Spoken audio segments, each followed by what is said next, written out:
pressure on them too. A big game for both teams. Our confirmation of the Grenoble team, both centres Xavier Mignot and Jackson Willison were injured last week. Nigel Hunt is back after injury. And there's the bench, a top 14 winner in Geoffrey Messina and the former French international Fabien Barcella with plenty of international experience. The Toulouse team, just one change in the back line. Florian Fritz comes in at 12 for Luke McAllister. Up front, Numia Tialata comes in at tight head. Johan Maestri is back in the second row. Nyanga and Picamol replace Hara Nordici and Julien Gala in the back row. And then the Toulouse bench, a powerful bench. You'll find the huge experience of Imanol Hara Nordici and the all-black Luke McAllister, who I mentioned there. And good to see a reasonable sized crowd of Le Rouge et Noir travelling across France for this one, into the shadow of the Alps. And Toulouse on a great run, Hugo. They really are one of the form teams in the top 14 at the moment. Yeah, definitely two contrasting form of both sides at the moment. You look at Toulouse, on fire, won the last 5. You mentioned earlier that Grenoble have lost the last 4, and who would have thought it? Back in November, I think it was the end of November, Grenoble went to Toulouse and won 25-22. So it's amazing, the fall from grace. They were competing, I think they were top 6 at that stage, and now they're just scrapping away at the bottom, and Toulouse where they are. Toulouse at that stage, everyone was thinking it's just not their year again. But now they're in third, they're pushing for that home semi-final, and you can see by the how they all are in the tunnel. They're really focused and really ready for this game, and what a massive occasion for all these guys. Yeah, I was talking to Bernard Jackman, the Grenoble coach, during the week, and he said he did expect Toulouse to come here, as he said, full metal jacket. 5 wins in a row in the top 14. And it's amazing how things have turned around this season for Toulouse. They had 5 defeats in a row early doors this season. They were way down in 13th in the top 14 table. There was all sorts of talk about the sacking of Guy Noves, and now he's lined up as the new French coach potentially. Does that not just sum up France completely? I mean, it's so up and down. It's been so up and down for Toulouse. What was happening at the beginning of the season, first and foremost, their scrummage was just all over the place. That's improved as the season's gone on slowly, but also they were playing as individuals, total, sort of similar to how Toulon were when they weren't playing well 4 or 5 years ago. Toulouse were very much like that, and they've suddenly gelled a bit more, scoring 67 points last week against, not a great brief side, but they are coming into form, and the sign of a brilliant side is coming into form at the right time. You look at the likes of Leicester in the Premiership, coming strong at the right time, and that's exactly what Toulouse are doing. And if Guy Noves is to go to the French team, they give him a good send-off at the moment. It is one of the most atmospheric stadiums on the top 14 rota, the Stade des Alpes, 20,000 capacity. Finished in 2008 at a cost of €88 million and powered by solar panels. And I'm pleased to say there's a bit of solar above us today as well. The sun is out. Mathieu Reynal is the referee, a referee with an horrific injury record. He suffered a double leg fracture in a top 14 match a couple of seasons back, Montpellier against Racing Metro, but he's restored to full fitness, and the first choice out half at the moment for Toulouse is the former Leicester man who won 2 Premiership titles with the Tigers, Toby Flood. So Toulouse, resplendent in white, get us underway here. Both sides absolutely desperate for victory. Grenoble are facing the perils of potential relegation to Pro D2. There's another player in great form at the moment, Maxime Médard, fullback for Toulouse. He scored 5 tries in his last 4 appearances, the Wolverine. And here is Bézi. Perfect conditions here. 20 degrees is the temperature. There is a strong breeze though swirling around the stadium.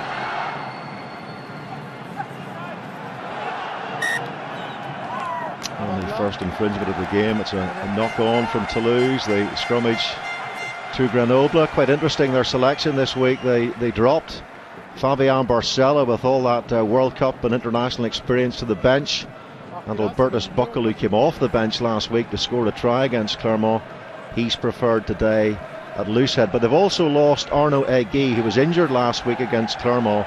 So 2 changes there in the front row, and Egui, of course, a pretty crusty old campaigner. Yeah, definitely. They've lost some key players, not just in the forwards, but also in the backs. Routini out, Van der Glaas in the back row as well. So some key players missing, and this will be really interesting. This first scrum will just show exactly where Toulouse are mentally, and also just those mistakes early on is exactly what Toulouse do not want to do. Deep in their half, they want to be playing the other in Grenoble's half to play a territory game and then dominate from there. And there's a massive chance here for Grenoble right from the start.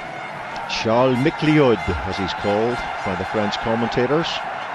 The Grenoble scrum half, Charles McLeod, the Springbok, and here it is Nigel Hunt. I'm told he's not at full capacity, just back from injury, but they're forced to play the inside centre today because of injuries in midfield.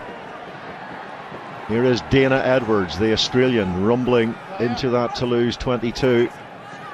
Well, that's the floppy-haired McLeod, taken on by Andrik Root, who was also a try scorer last week against Clermont.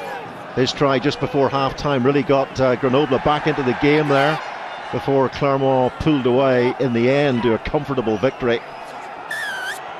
And the first penalty, and this is great news for Grenoble because their out half, Jonathan Majewski, is in superb kicking form. He hasn't missed a kick at goal in the last 2 games, and you wouldn't expect him to miss this one even on such a buffeting windy day as this. No, definitely not. 15 metres out, right in front of the sticks. One of the most reliable kickers at the moment in the top 14. So, good start from Grenoble there. Just keep on, nothing flash, just one out runners, just getting their big guys over the gain line and just getting into the game. And that's exactly what you need. Just give a bit of confidence to those forwards. But from a Toulouse point of view, an error right from the kickoff, trying to play a bit too much. Just get out of there, get down the far end and build from there. And that's probably what they'll be trying to do off the next kickoff. Wisniewski, the top 14's top scorer,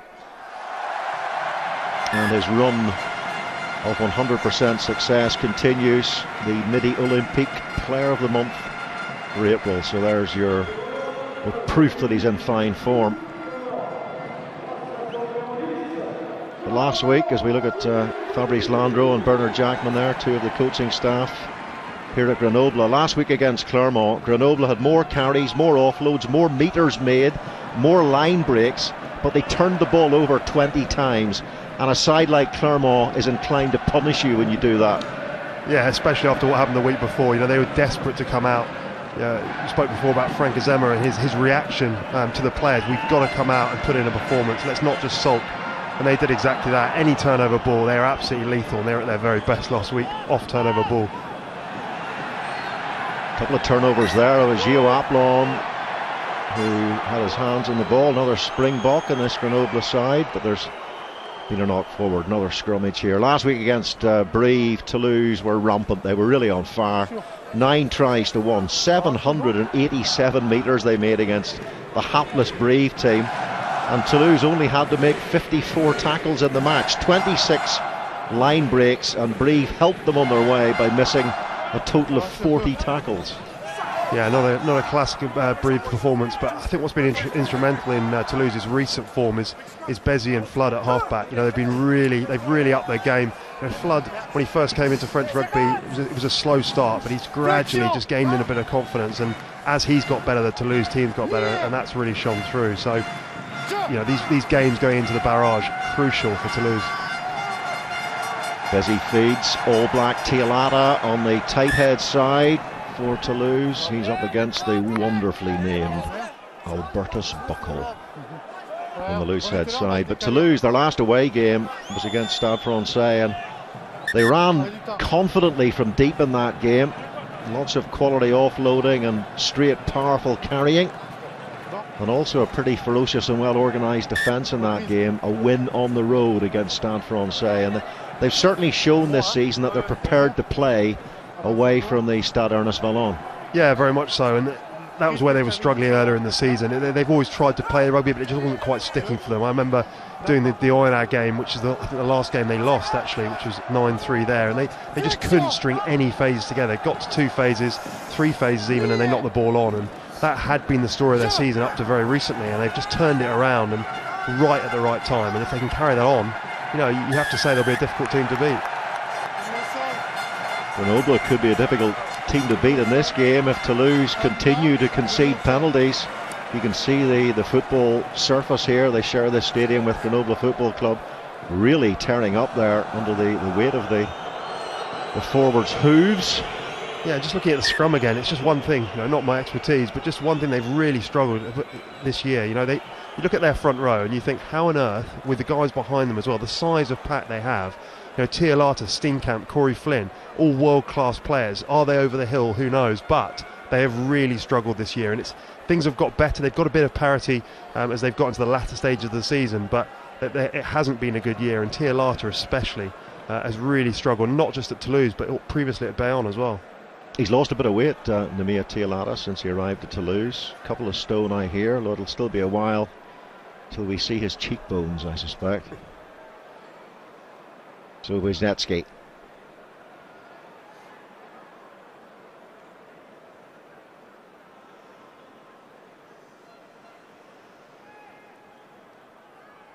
Obviously a much more difficult kick this time, but you can see the confidence there, and just denied by the post. Wisniewski regularly hits the post. I remember a game against Castor here a while back. He actually hit the upright 4 times in one game. So it's like a magnet when he kicks it, the post for Wisniewski. Here's Bezzy.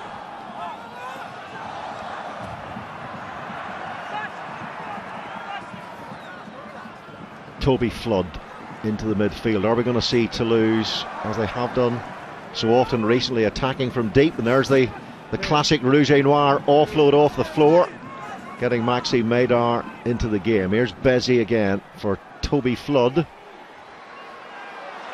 Now here's Louis Picamole. They put real heavyweights in the back row to call on. Hara Nordicke on the bench. Julien Gallin not even making the 23 today.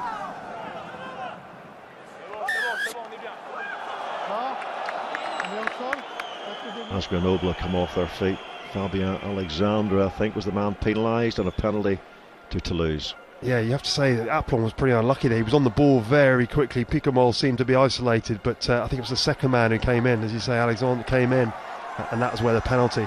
But great play here. Tialata might be struggling with the scrum, but good hands out to Picamole. It's so difficult to put down. But you see here, Aplon's on the ball. Just unlucky. I think it's the second man who came in and gave away the penalty. Just there, just off his feet. The ruck was called. He's got to let go.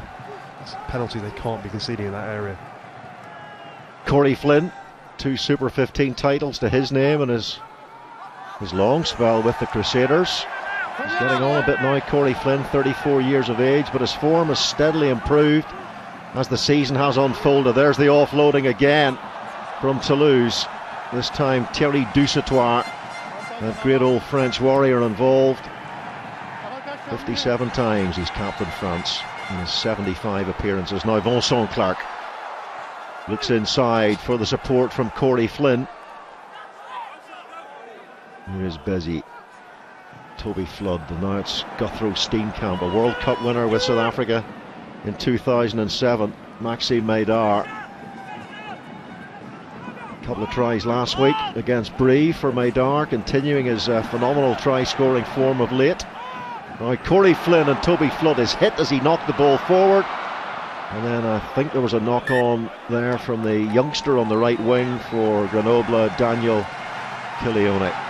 You've got to give Grenoble massive credit. Their line speed and their defence at the moment, they're putting so much pressure on the first and second receiver that it's becoming very, Toby Flood is getting an absolute, as soon as he catches the ball, man on ball, and the urgency, it's a question of how long they can keep this up. Real urgency in this first 10 minutes. Can they keep it up as the game goes on? Because defensively, that is where they're going to win the game today. Well, again, Bernard Jackman was telling me during the week that Grenoble have been struggling of late with tiredness, as much mental fatigue as physical fatigue. Yeah, very much so. And we spoke about it earlier about whether players that maybe aren't quite at the same level as Toulouse, if their skill set's not quite there, do they fatigue mentally quicker? And that's something. Only Bernard Jackman can probably answer that, but that's what he seems to think, and it's going to be interesting to see how these guys go on as the game gets into that 60th minute, 65th minute. That's where those are the crucial minutes of a game, and Toulouse, Grenoble, they've both got to be in it to make a real push for victory at that stage of the game. The problem is Grenoble cannot carry an injury list the way that some of the bigger teams can, like Toulouse, Toulon, Clermont, for example, with Van der Glaas out and Mignot and Willison, Arnaud Egui, pretty key players. Van der Glaas has had a superb season, for example. Here goes Yannick Nyanga. He's tackled by Rory Grice, who has been exceptional for Grenoble in the 14-15 campaign. Got some big beasts in this pack of Toulouse. One of them going to the floor there, Joe Decore, and alongside him is Johan Maestri. Toby Flood here, and in goes Bezzy, looking for Flood, looking for the gap, and again they're looking for the offload. In contact, Toulouse. Gio Aplon chases and catches his man, and there's real ferocity and endeavour from Grenoble defensively here to track down, to hunt down these Toulouse men. And here is a Hunt, and it's a Hunt who scores after hunting for the ball. Nigel Hunt gets a critical score for Grenoble, and is this beginning of the beginning of their route to safety as Grenoble's desperation increases with relegation threatening. Yeah, we spoke about their defence, how they had to fly out, they had to put pressure on. You can just see here the forced offload from Toby Flood, the chase from Gio Aplon here, just constant pressure, and then out off the back of this ruck, just forced out, and again Nigel Hunt, the pressure, the line speed, just here, forced pass, and just the line speed. Nigel Hunt's there, and he's going to finish that. A very simple finish, but it's all come from their defence, it's all come from their pressure. Showing a little bit of that 7 speed. He's a Commonwealth Games gold medalist for New Zealand back in Melbourne in 2006. Into his 30s now, Nigel Hunt, but again Bernard Jackman was saying they missed him a lot through his injury in recent weeks, but now he's back, not quite to full fitness, but on his way, and clearly a key cog.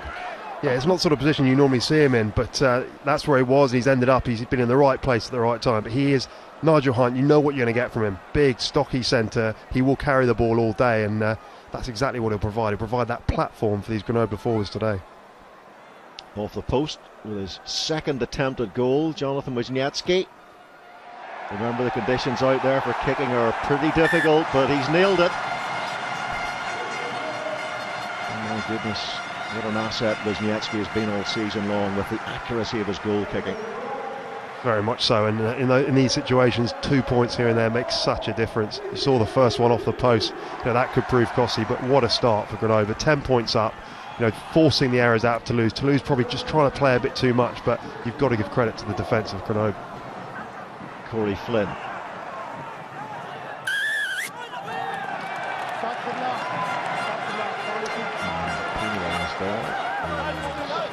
Joe Decore.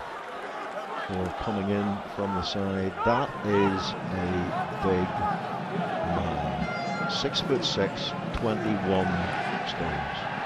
Yeah, having played a couple of years at Stade Francais, I don't think I've ever played against a bigger man in my life. He is a man mountain. He was at Castres at the time when I was playing against him, and wow. Yeah, I'm glad I'm not playing anymore, that's all I can say. I remember seeing him once outside the Toulouse stadium, and he was holding a baby in one hand. It might have been a snack. I think it was one of his own children. Good line-out take. They lost 3 line-outs last week, Grenoble against Clermont, but Andric Root getting up that time. And here's Dana Edwards with the drive. Grenoble's mauling was excellent a couple of weeks ago against Bayonne, even though they lost heavily down at the Stade Jean Daugère. The maul was working really efficiently. In fact, in that game and in recent games, Grenoble are really getting the nuts and bolts working well together. The problem is they're conceding a huge number of tries. This is Ben Hand. Bayonne scored 6 and Clermont scored 5. 11 tries conceded in 2 games. And you do not want a flaccid defence against a side like Toulouse. Here is Alexandre.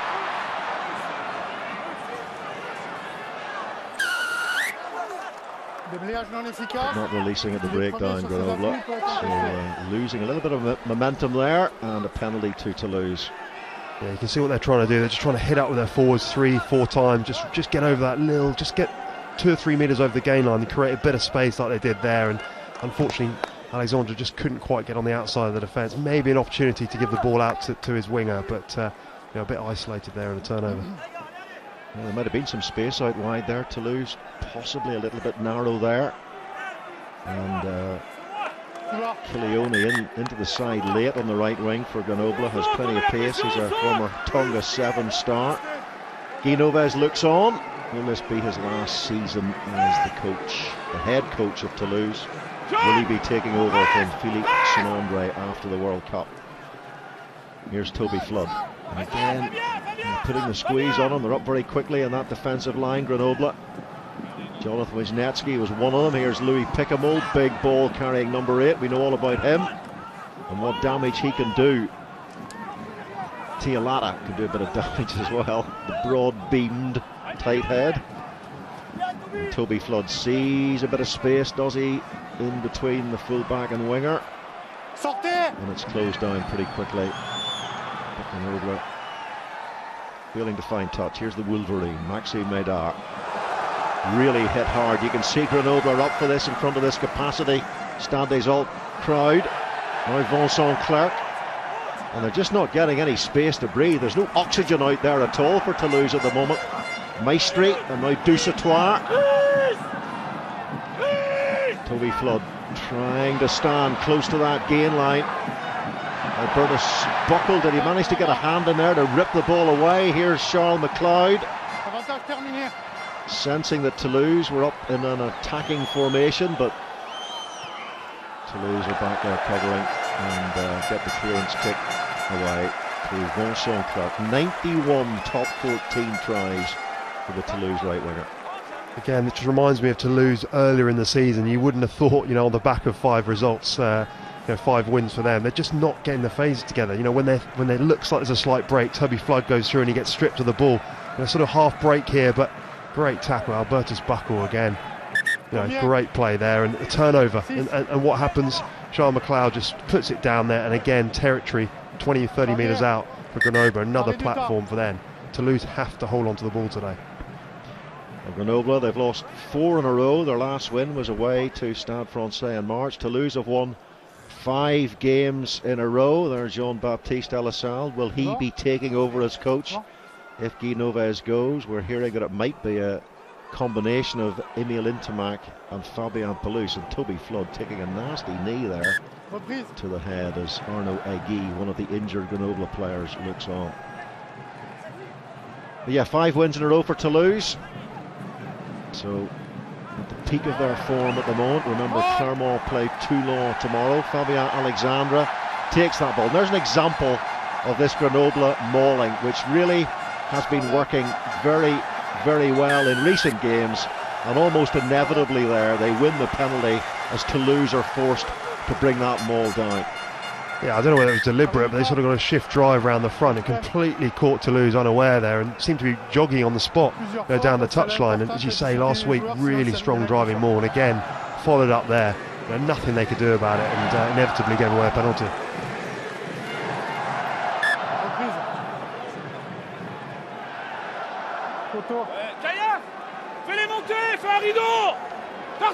Toulouse were actually 13th in the top 14 after 7 rounds. They won their first couple of games under Guy Noves and William Servat, and then lost 5 in a row. But since then, the Rouge et Noir have slowly climbed their way up the table and are now in 3rd place.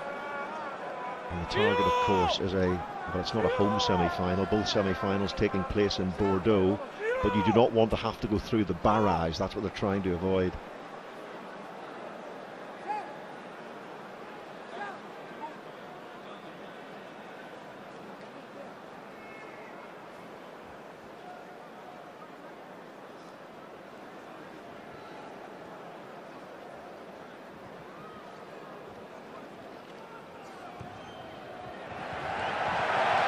Keeping his percentages high here, and it might be the place kicking of Jonathan Wisniewski that ultimately takes Grenoble away from this relegation zone.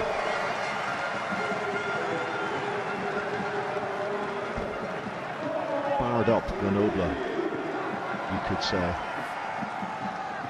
Yeah, he'll be a happy man, won't he? It's the ideal start for them, just putting all the pressure on Toulouse, force them into errors, and 13-0 up. It's something they would have dreamed of at the start of the game.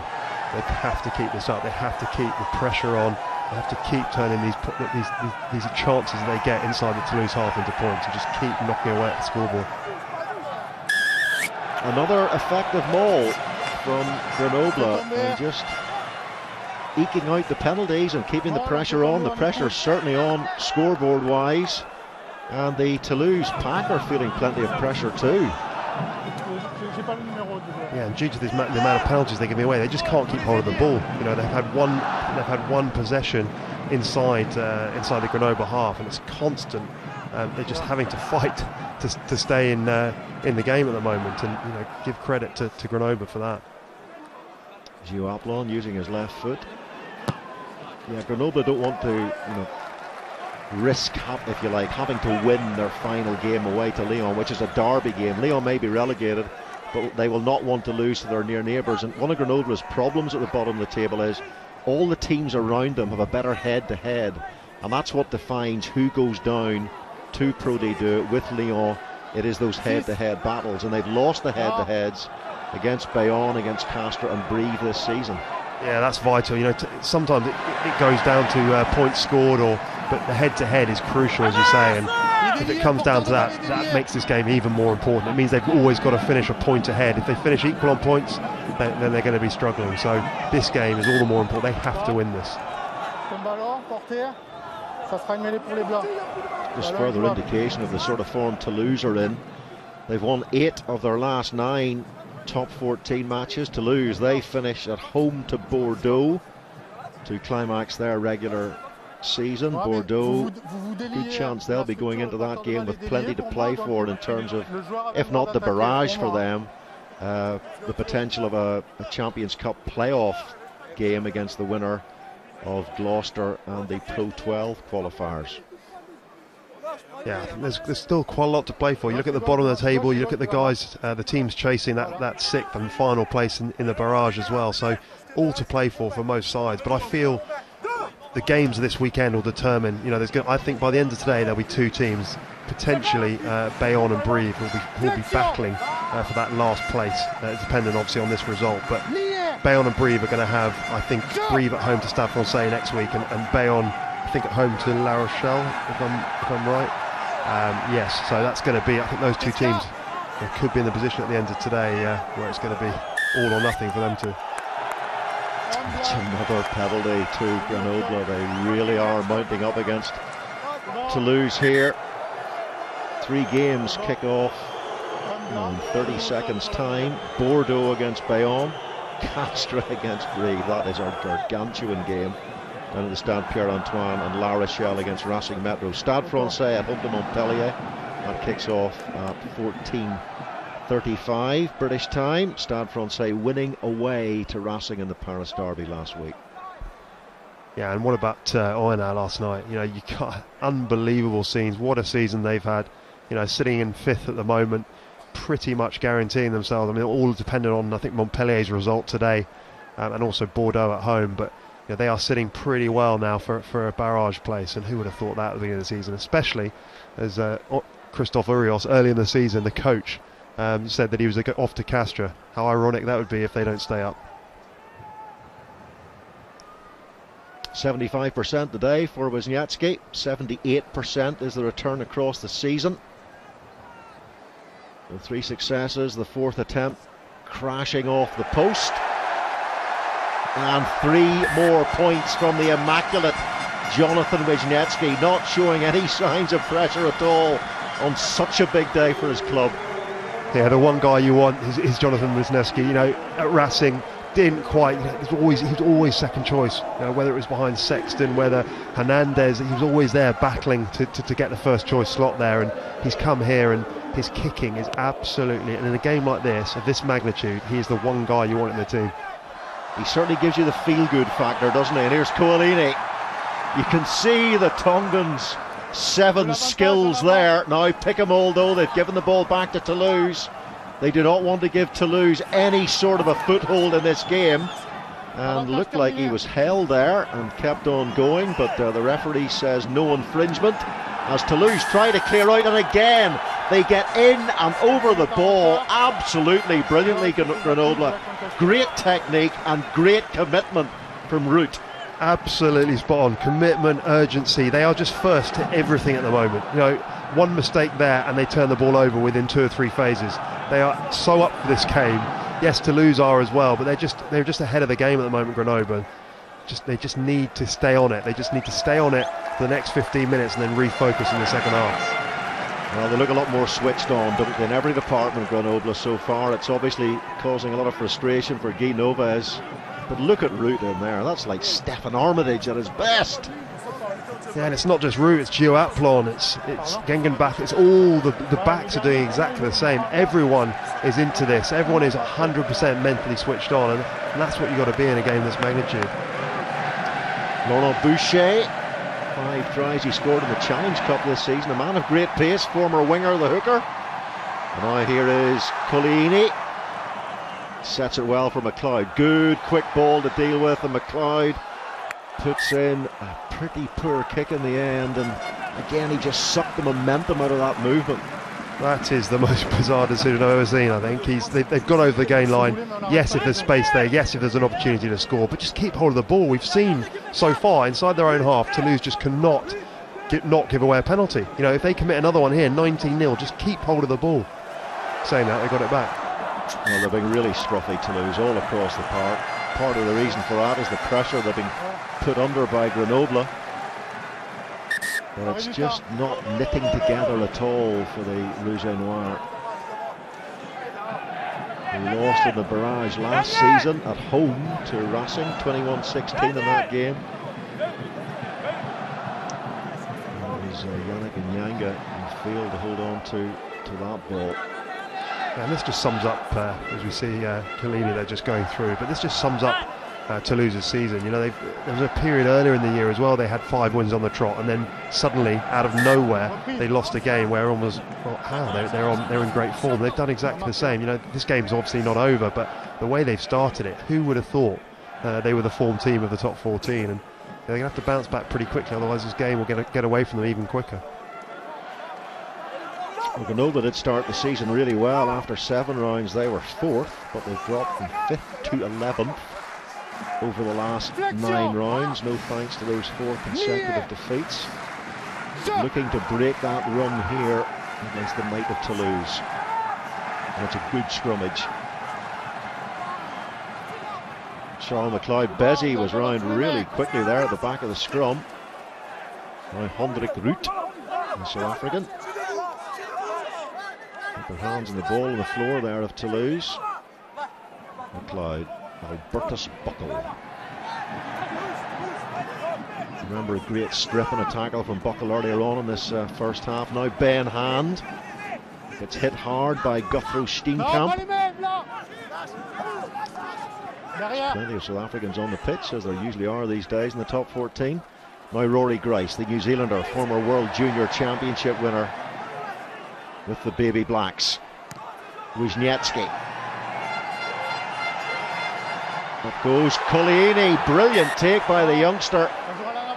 And Nigel Hunt, the try scorer, tries to wrestle the ball free, but the whistle had gone from Mathieu Reynal, and a knock on, much to the frustration of Daniel Kilioni, the 22-year-old. Your absolute worst nightmare as a fullback.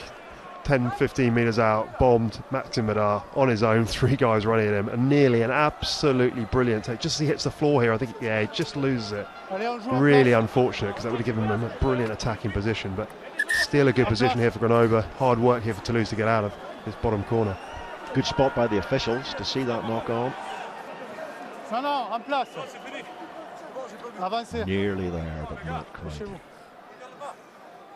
You have to say he's had a good 29 minutes, hasn't he? Not been involved probably 3 or 4 times, but every time he's been involved, you know, he's looked to make something happen, and it looks like a quality player. You said, Hugo, the loss of Alapati Ratini keenly felt at Grenoble. 10 tries this season in the top 14, but he ruptured his Achilles in that Bayonne game. And here's another free kick to Grenoble, and again the opportunity just to keep the pressure mounted on Toulouse. Yeah, they just keep coming back at them. Whatever an opportunity Toulouse have to get out of their half to clear their lines, they concede a penalty free kick, and you know, 16-0, another penalty here, and you sort of think the game's almost away from them. Well, Toulouse at the moment look like they're playing up a very steep hill, or Alp in this case, as we are very close to them.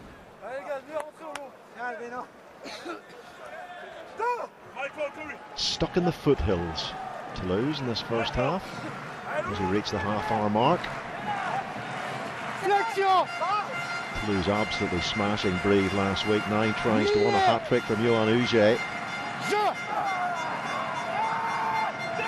But no sign of that form so far this week. Here he is again, the impressive youngster, Kilioni. Trying to work the big ball carriers in around the fringes.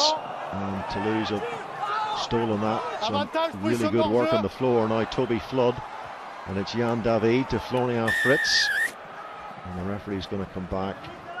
No advantage there. And a penalty for offside against Grenoble. Yeah, slightly unfortunate. You could just see the big second row was getting up from the initial tackle, and he didn't retreat to the back foot, and gave away a penalty. But first chance in a long time for Toby Flood to get inside the Grenoble half. But it's been a long 31 minutes for Toulouse. Poor control there at the base of the scrum, but the ball did pop out advantageously to the home side. Good work on the floor by Louis Picamol there to turn that ball over for Toulouse.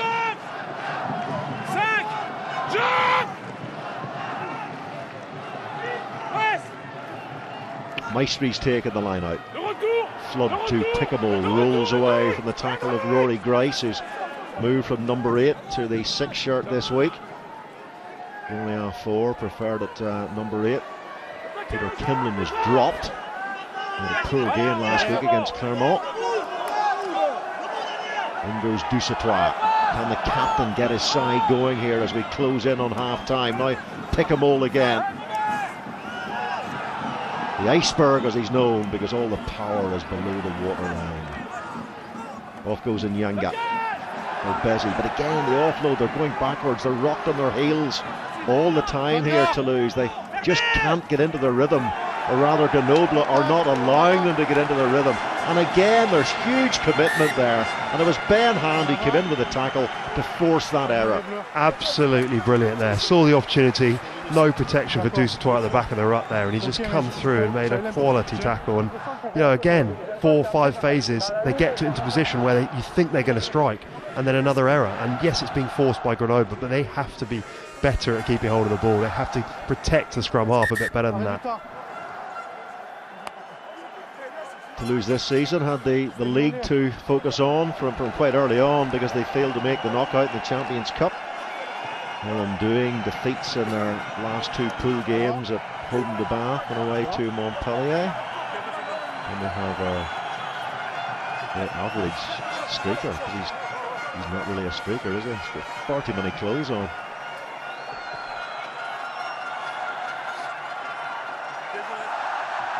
He's just lucky, this fella, that Chris Halaufea isn't playing for Grenoble or Toulouse, because they had a streaker in the Leicester London Welsh. Oh, well, that's a tip tackle, and the TMO is going to have a look at that, because that could be a straight red. Did you see that? Halaufea tackled the streaker. I did, yeah. In the Leicester London Welsh game. It's a great WWF, isn't it? It's a brilliant throw. I mean, that's Greek wrestling at its zenith there. So Superman is gone, led away to the dungeons.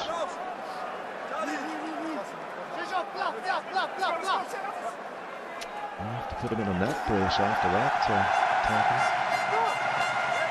He knows he's seen it all before. Flexion.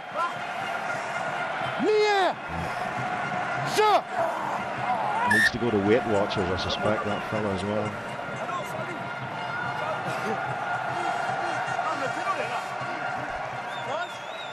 Johan Huget on the wing for Toulouse there. Hat-trick last week against Brive. He's been in really good try-scoring form. You almost forgot he was playing this game. 3 tries last week, hardly seen the ball today.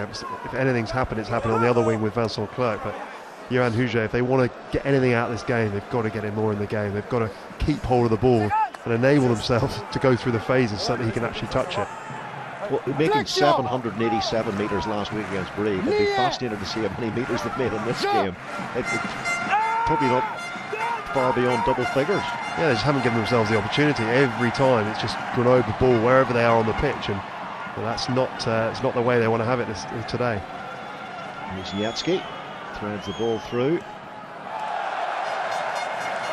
And again, Toulouse not making too much ground with their exit strategy, and once again Grenoble up really, really quickly with their kick chase. Maxime Médard with the clearance. Yeah, as a squad you work on your kicking game, because you can't attack from everywhere, and Grenoble have shown they've mixed their game up pretty well today. But in that position, they've put in a kick which is good, but it shouldn't have the result that it's had there from Toulouse. Maxime Médard on his left side.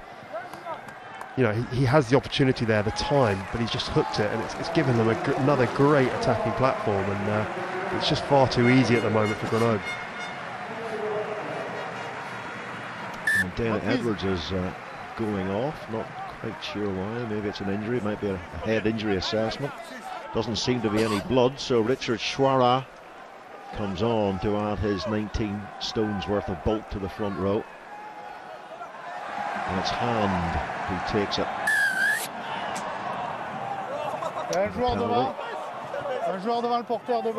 Some crossing in there, the line-out, some obstruction. Toulouse will get a chance to clear here, and they haven't created in 35 minutes one try-scoring or point-scoring opportunity. No, they haven't even. I mean, the issue is that they haven't even looked. I think 30 metres out is probably the closest they've been to the Grenoble line, and that is incredible for a side that scored 67 points last week. Just see there, the guys in front of the ball are just blocking the way and trying to create a path for the driving ball to get going, and that's where the penalty came from, which is disappointing for Grenoble when they're so dominant at the moment in the driving ball. But here is a chance. We've said that far too many times for Toulouse to get something going. Duzatoire takes the line out. Grenoble not contesting particularly hard initially. Jethro Steenkamp goes flying off his feet. Here's Corey Flynn, and again really good tackling around the fringes of the ruck, and it was Hendrik Root who's got through an absolute mountain of work in this first half for Grenoble, making the tackle, and it's Alexandre once again trying to get into that jackal position over the ball. Now it's Toby Flood. Is there a chance for some sort of movement down the wide outside through Vincent Clark, and they just drift away into touch and made it really easy there, it seemed, for the Grenoble defence. I don't know how many times we're going to say this in the first half, but three phases and this is what happens. That's criminal from Vincent Clark. Yes, difficult being given the ball by Picamore with that little space, but they have to stay in, they have to keep going through the phases, and if they do that, I'm sure Grenoble won't be able to withstand the attacking threats they've got, but they just can't keep the ball beyond 2 or 3 phases, and it's what's been the problem so far in this first 36 minutes. Slightly unlucky there. He looks as if he might have kept the ball in. Yeah, just got the offload away before his foot touched down. Vincent Clark. Florian Faure sets it up for Charles McLeod. No infringement there. Looked like there might have been a knock on. Here's Wisniewski, and Gio Aplon outside him, and followers of Southern Hemisphere and top 14 rugby will know that if Aplon gets the ball in a bit of space, he can strip any defender. Yeah, there was a bit of a speculator from Wisniewski, but if that had gone to hand, Aplon was away.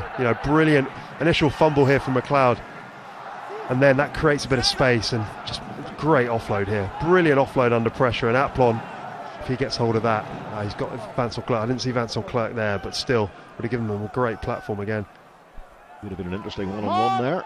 Aplon against Vincent Clark. Johan Maestri taking that line-out ball, the French international. And they've been driven backwards in the maul here by the beaverish Grenoble pack. They are full of energy today. Here is Charles McLeod, and it's not held by try-scoring Nigel Hunt, and the whistle has gone, and they're going to have to come back. It's pretty noisy in the stadium here today. Sell out 20,000, and they still haven't heard the whistle. So they're playing a game. Oh, there's a punch-up as well. So it's all kicked off here, well after the whistle from Mathieu Reynal.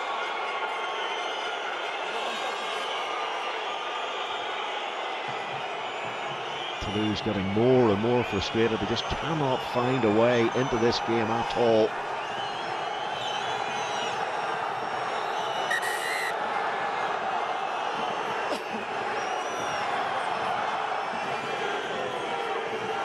Maestri's always in there in situations like this. He does see himself as a mighty enforcer, Johan Maestri.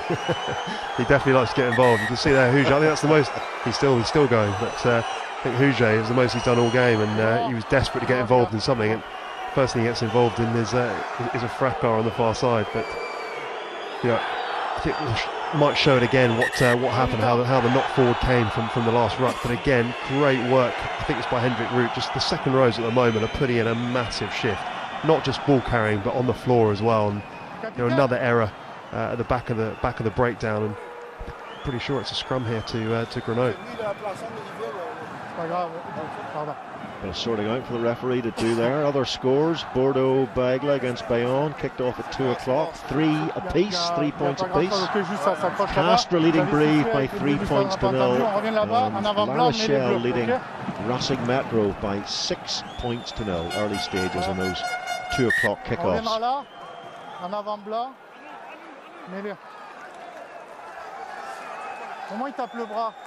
So we'll keep you posted on what's happening elsewhere in France this afternoon. Stade Francais against Montpellier kicks off a little bit later on this afternoon. Clermont-Toulon at 8 o'clock tomorrow night at the Stade Marcel Michelin, live on Sky Sports. Toulon, we hear, though the team hasn't been announced yet, are sending a B team of sorts. This is a really crucial scrum now, 38:50 on the clock, and I'm sure Grenoble will be putting everything into it to try and win a penalty. Try and get that penalty just on half-time, stretch it to 19-0. I'm sure they'll be looking at the clock and looking to do that.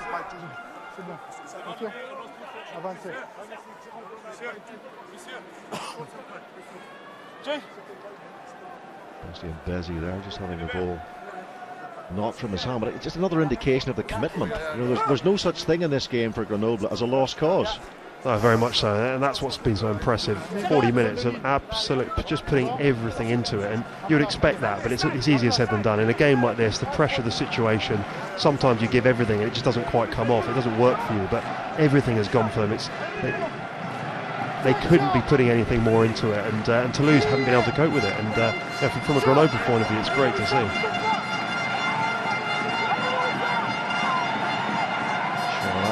Showing he can scrummage too as the pitch deteriorates underneath the feet of Charles McLeod. Final few seconds of this first half as Gio Aplon comes in from the blind side wing. Nice little move there off the training park from Grenoble. Florian Faure carries. What wouldn't they give for another penalty here on the whistle? Grenoble, but it's Toulouse who get the penalty through Louis Picamol. Yeah, great work. He's one of the standout players, to be fair, for Toulouse. He's wanted to carry the ball the whole time. He's always beat the first man, and even on the floor. We've seen a couple of times when he's been the only one in the Toulouse side that's been so urgent. So he can hold his head up high going into half time. The last thing we want to happen now is to concede points of any nature into the break. Grenoble, having done such brilliant work throughout this first 40 minutes to put 16 points between them and the 20 times French champions.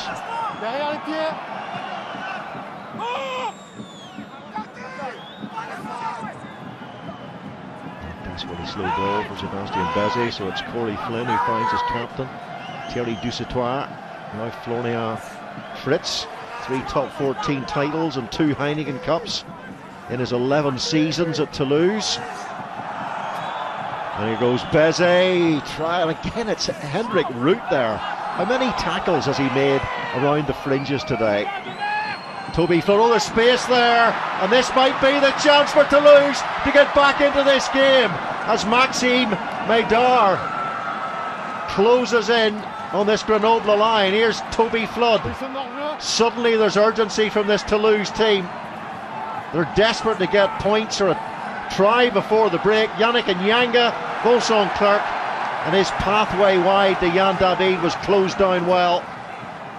The referee is playing an advantage here. Here is Bézi. Toby Flood, he knows the advantage is coming. Can he gather? And back comes Charles McLeod to sweep and eliminate the danger. But Toulouse do have a penalty coming. You have to say it, Grenoble would be delighted with a penalty. And there was every opportunity there that they would concede a try. Out wide there, brilliant spot tackle from Gio Aplon. But great, this is what Toulouse can do. From absolutely, they've been terrible for 40 minutes, and then suddenly a missed tackle. Maxime Medard, maybe lost the opportunity with the man outside, but what play from Toulouse, just out of absolutely nothing. And just suddenly the injection from Maxime Medard at long last, finding a hole in this almost impenetrable Grenoble defence in this first half. Yeah, and Huget here, you've got to say that Huget's on. Give that now, and Huget was in, but 3 points all the same. A tight and tidy first half from Grenoble though, and they lead by 16 points to 3 at the break.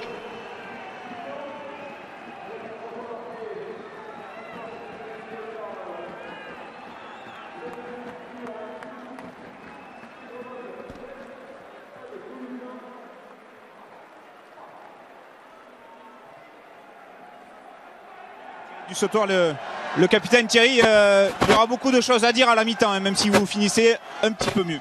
On était pris dans l'agressivité et dominé sur toutes les bases, donc le score est logique. Merci. Voilà, clair, concis.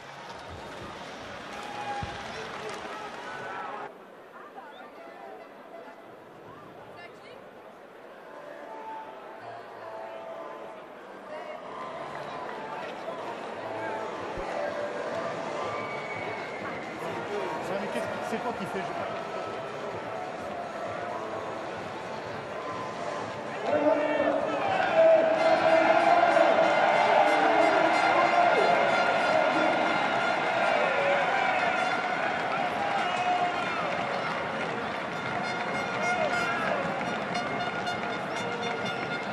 C'est bon.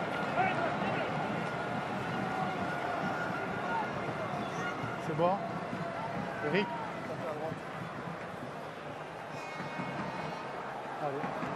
Well, Grenoble have been really mentally attuned in this first half at the Stade des Alpes, leading Toulouse by 16 points to 3 in this top 14 game. Hugo Southwell is alongside me, a man who spent 2 seasons at Stade Francais. What do you think Toulouse have to do to find the on switch?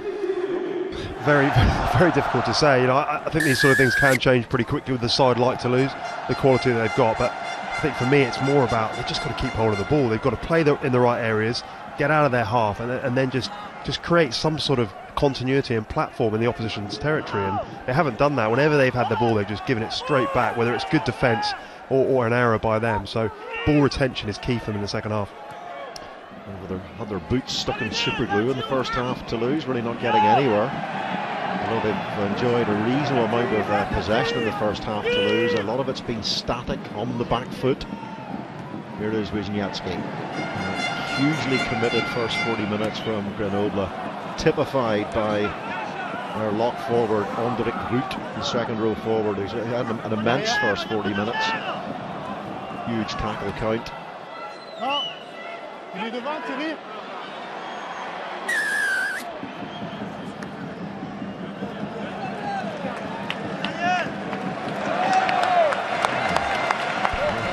Was playing an advantage there for an offside against Toulouse, and these would be very, very cheap points to give away if Wisniewski puts this between the posts. Yeah, it must have been Huget there in front of the kicker. You see here, as Medard makes the kick, he's miles offside. That's schoolboy from Huget.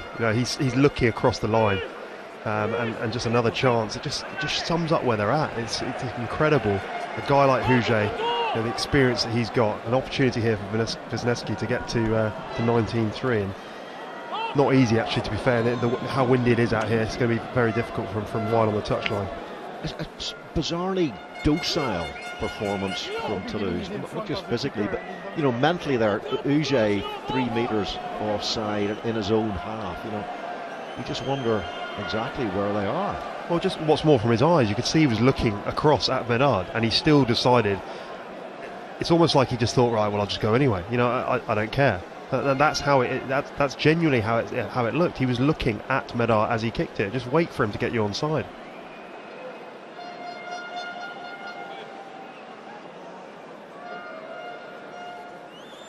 He's been a machine this season, Wisniewski. And the machine is still purring. It's well oiled. Yeah, absolutely brilliant kick. You could just see he just drilled that almost under and through the wind. A brilliant strike, brilliant kick, and just the start they wanted in the second half.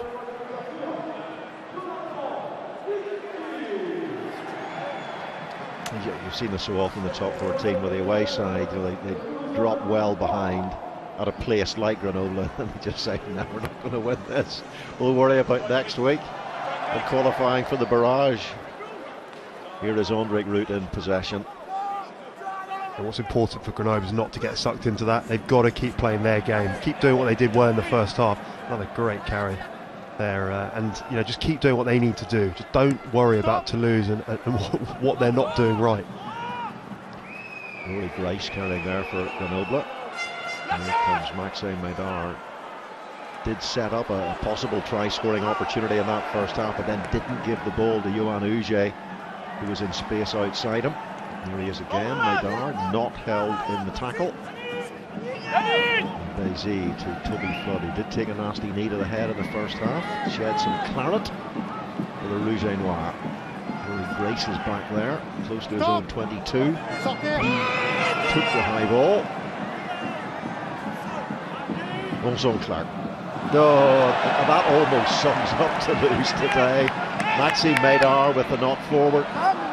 Here is Wisniewski. And the referee was playing. Another advantage there as Albertus Buckle takes the ball on, but they just seem to be so loose in the top 2 inches. Yeah, that totally sums them up. I'm not sure what happened there with Maidard, but he just seemed to be left behind by Vincent Clerc. They weren't quite on the same wavelength. You just see here, and he wasn't ready for it. Vincent Clerc didn't want to take the contact, and as you say, it just sums it up. They are just off the pace completely, and they're going to have to switch it around pretty quickly if they want to get back into it. Grenoble, those 4 consecutive losses I was talking about at the start of the game. Clermont, Bayonne, Toulon and Castres. And actually Grenoble have conceded over 35 points in each of their last 3 games. 2 Toulon, 2 Bayonne and Clermont last week. They've got a poor defence statistically, leaking a lot of tries, but they are inclined to score tries too. Grenoble, 19 tries they've managed to put together in their latest batch of games. So while they've conceded vast numbers of points, they always have the potential to strike. Even last week against Clermont, they scored a couple of tries, conceding 5 to Clermont, most of them on turnover ball. And that's been the difference, I guess, this week is against Toulouse. Yes, Toulouse haven't been at their best, but defensively, the pressure that they've put on Toulouse, the line speed, the urgency, commitment, everything put together, it's really made it even harder for Toulouse to get anything going. And that's basically been the core of how their game's gone today, and it's really helped them. Other scores: Bordeaux leading Bayonne 8 points to 6. Castres leading Brive 13 points to 6. La Rochelle leading Racing Metro 12 points to 7. Those games kicking off at 2 o'clock. There's so much to play for La Rochelle there. They'll be safe if they win that for sure. So massive game there for them. And Castres could pretty much secure their position in the top 14 next season if they can beat fellow relegation candidates Brive at the Stade Pierre-Antoine. Joe Tacori, even he can't get across the game line. And again, a fumble in possession, not protecting the ball. And Grenoble turn it over and come away with Jonathan Wisniewski, and he adds to the pain by putting the ball in behind the Toulouse defence. And again, they're almost another loose pass under no real pressure. Here's Gengenbacher, his 9th season at Grenoble, the long-serving fullback. Good take by Picamol, who really has been the one outstanding player for Toulouse so far.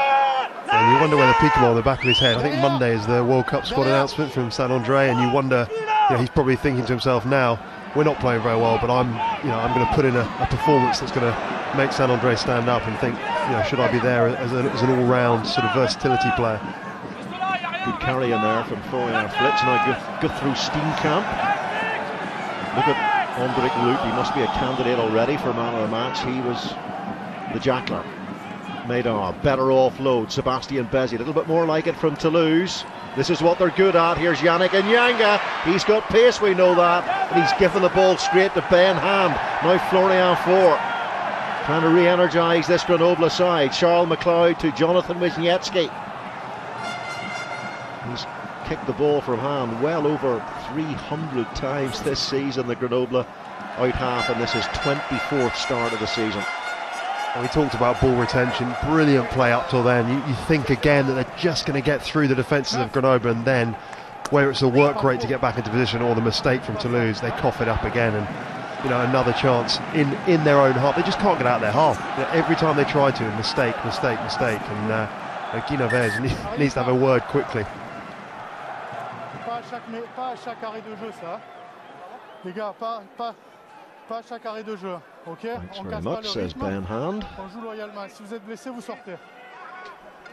These two second rows seem to be absolutely, you mentioned it already, they are absolutely everywhere, whether it's in the loose, in the line out, in the driving maul, in the ruck. They've been absolutely phenomenal, both of them as a unit, and they've gone a long way to putting Grenoble in this position. Inspirational blocks in the engine room for Grenoble today. Here's another block coming on for Grenoble, and Fabien Barcella, a player who's been hampered by a couple of very serious Achilles injuries, ruptured Achilles, and Albertus Booker leaves the fray. But Barcella on, who's played in the Heineken Cup final for Biarritz, loads of experience from the replacement Loosehead, was also on the bench for France in the 2011 Rugby World Cup final. Edwin Maka preparing to come on, the youngster there on the right hand side, Julien Marchand, just turned 20 last week, and Cyril Bale, another youngster, 21 years of age, on the bench, and Census Johnson is on as well for Toulouse, a three-time winner of the top 14, Census Johnson, 2 with Toulouse and 1 with Biarritz. I think these changes just show and just sum up Guinoves' mindset. You take off Corey Flynn and bring on Julien Marchand. Yes, he's a youngster and he might bring a bit more energy, but Corey Flynn is your go-to. He's been such a good player over so many number of years, and those guys they're fighting for their places going forward. Toulouse aren't out of it this season. They've still got a long way to go, and you would have thought they would put in a better shift today up front than they have. It's been pretty juicy for Grenoble so far. Trying to generate something from them all again, and what they have managed to generate is the penalty.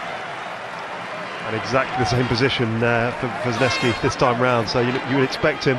He knows exactly the wind, he knows his angles, so another great chance to really just cement that lead even further.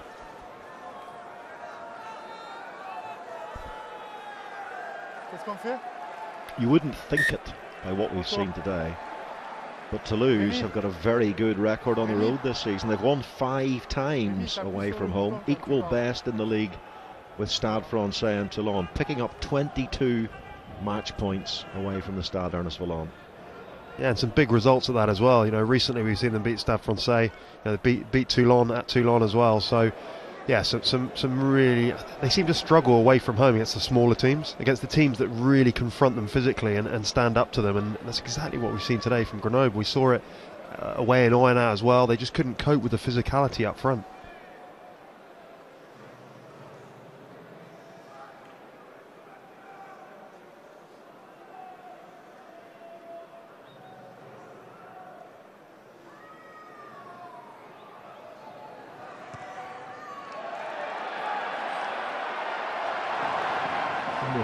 Close for Majewski, but he's had some difficult kicks tonight. They haven't all been easy ones, that's for sure, and he's landed a fair percentage of the tough ones.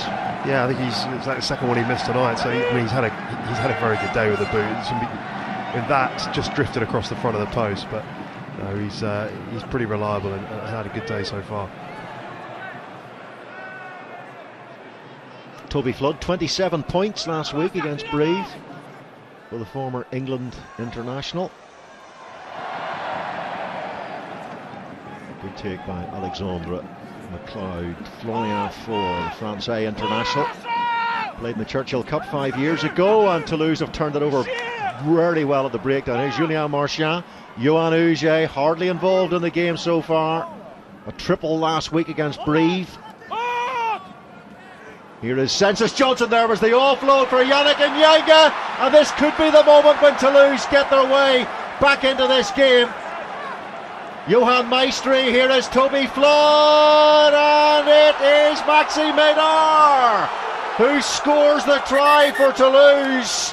And has Maxime Médard, who's in a great run of form, put Toulouse back into this game, but I suspect this will need checked by the officials, because I think there might have been a knock forward in there. Without a shadow of a doubt, there's a knock on there. As Florian Fritz stuck his hand up, he's actually knocked it into the path of Maxime Médard, and I'm almost certain from the first view I saw that this is going to be a knock on and a try that's disallowed, which, brilliant play in midfield. Census Johnson, the sub, come on, but you see here, he's knocked it forward and it's caught by Médard, so that's a knock on.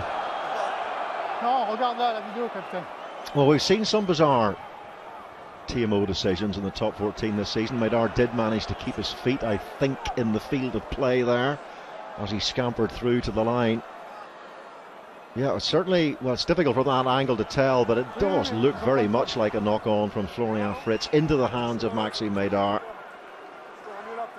Did well to slide away from the attempted tackle from Gio Aplon. Yeah, I think from the other angle you clearly see sort of almost a 45-degree knock forward here. Let's just have a look. It's definitely gone forward. As you can see, his momentum's taking it forward as well, so...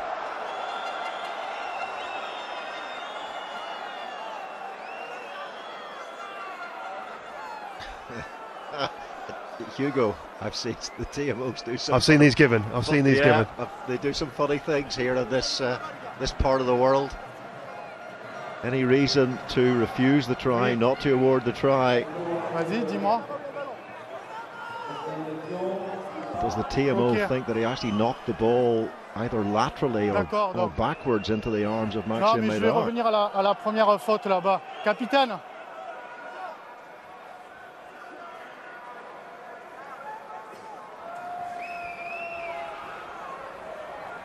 Il n'y a pas d'essai parce qu'il y a un avant, et je vais revenir à la pénalité là-bas parce qu'il y a des joueurs qui, sur la zone de plaquage, viennent en position d'hors-jeu. Ok? Pas d'essai. Good spot, Hugo Southwell. You saw that very early.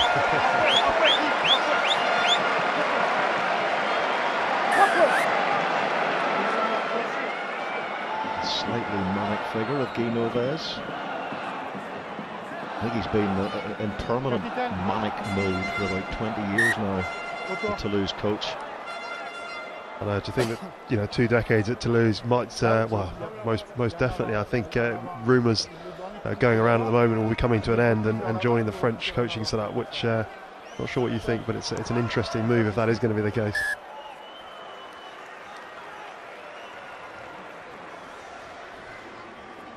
Much better here, isn't it? Great play from Census Johnson, just getting their hands free, and Nianga's come onto a game recently in the last sort of 10 minutes, so brilliant recycling again, quick ball which they haven't had all day, and just if he leaves that, the call's got to come from Médard there. Just say to Fritz, he's coming from deep, just leave it. He catches that, he's in the corner, and another small error which has cost them 4 points on this occasion probably. Again, it's that frustration that the Toulouse players don't quite seem to be all on the same wavelength, and that as a forward pass there out of contact to Edwin Maka. They're just putting themselves under pressure. I mean, yes, if he gets that away, and even Guy Noves, you can see he's frustrated by all this. They set that up, they play down, and they try and put pressure on Grenoble. Grenoble are going to go into a certain situation, maybe at 60 minutes, where they think we've just got to hold on here, and they're going to go into their shell a bit. So Toulouse have to put pressure on them in the next 10-15 minutes to get anywhere near them to create the sort of doubt, the sort of pressure. But at the moment, they're just not doing it. Toulouse third, a point behind Clermont, playing Toulon at home tomorrow night, and if this is a result, it's good news for Clermont and Toulon, because they are the top 2 in the league, and they would be then looking down the barrel of a direct route to the semi-finals, both semis in Bordeaux, and consecutive days in the first weekend of June. Going on for a nice protection there. Wisniewski, near his Hunt, runs through Toby Flood. Not the best bit of defensive work we've ever seen from Toby Flood there. Here's Hendrik Root making tackles and now doing some of the heavyweight ball carrying for his team. Schwara creates the bridge.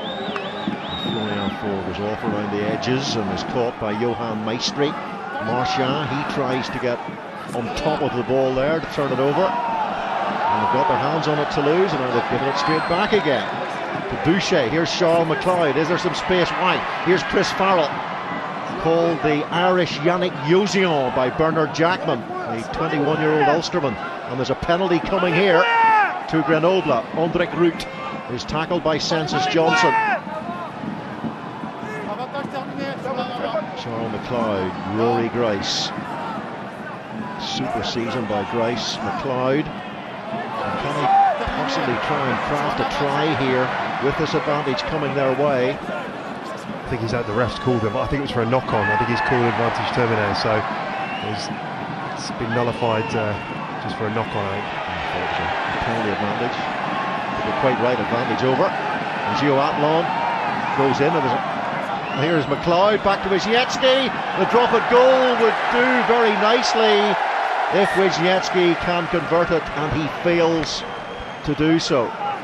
They sort of felt they missed the opportunity. They sort of went backwards, went out wide to Gio Atlon and ran out of numbers, and from then on they were always playing off slow ball and went sort of 20 metres back. It made it very difficult for Wisniewski, but you know, another chance. They're just keeping pressure on. They're keeping Toulouse down in their half, and while they can do that, they're very much in the ascendancy.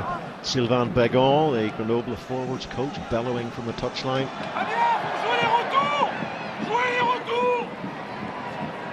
Good darts in the first half from Daniel Killione. The tongue, and here goes André Root. I'm pretty sure he's going to get this man of the match award if he keeps on playing like this. Here's Wisniewski. Now Hogbo got to be careful for the intercept, but it does stick, and it's Alexandra who punches the ball through for Aplon to chase, and Maxime Médard does the fullback's job. That is a brilliant option by Alexandra. If he'd just kept a bit off that, it would have been absolutely brilliant, because there's nowhere that Médard could have gone. But another great attacking, dodgy defence from Fritz out wide, but another opportunity, another line break for Grenoble. And here they come again through Florian Faure, increasing the pressure on this Toulouse defence. And I think there's a player possibly knocked out in the middle of the field there. So Mathieu Reynal quite rightly blows his whistle. He needs a louder whistle, Mathieu Reynal. That's the second time in this second half the players have not heard it. And the second time it's created a fracas on the floor. But we missed how they got the ball back there. But again, you know, they just keep on coming back at them. Grenoble. It is a constant threat, and Toulouse at the moment have got nowhere to go.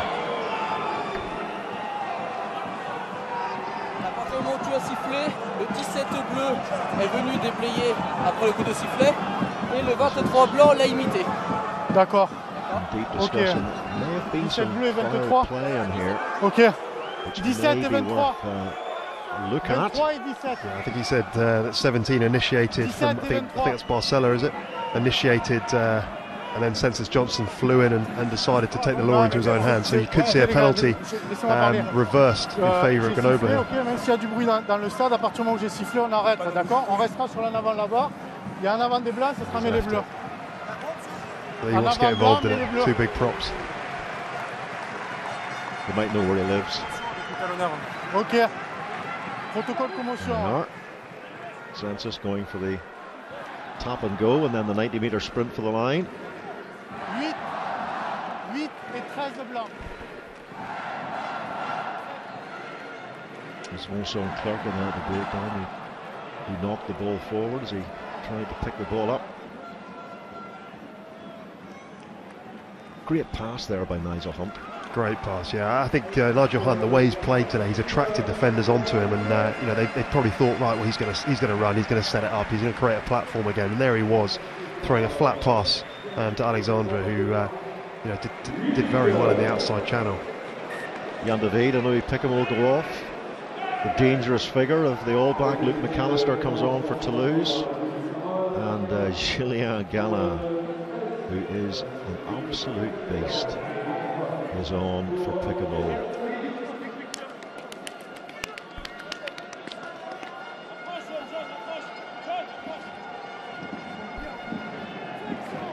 Wasn't in the original squad, Julien Gallin. There he is, packing down at number 8. And penalty Grenoble, and this is almost directly in front of the post.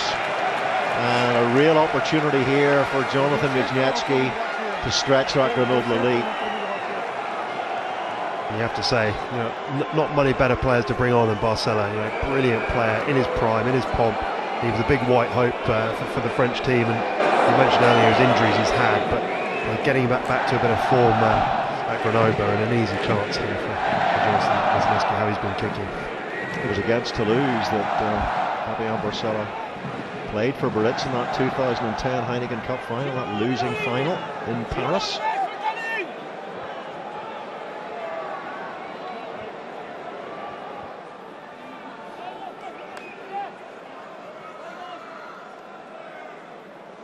Wisniewski has amassed an amazing 1,800 plus league points across 6 clubs in French League Rugby, not just the top 14 but lower divisions too.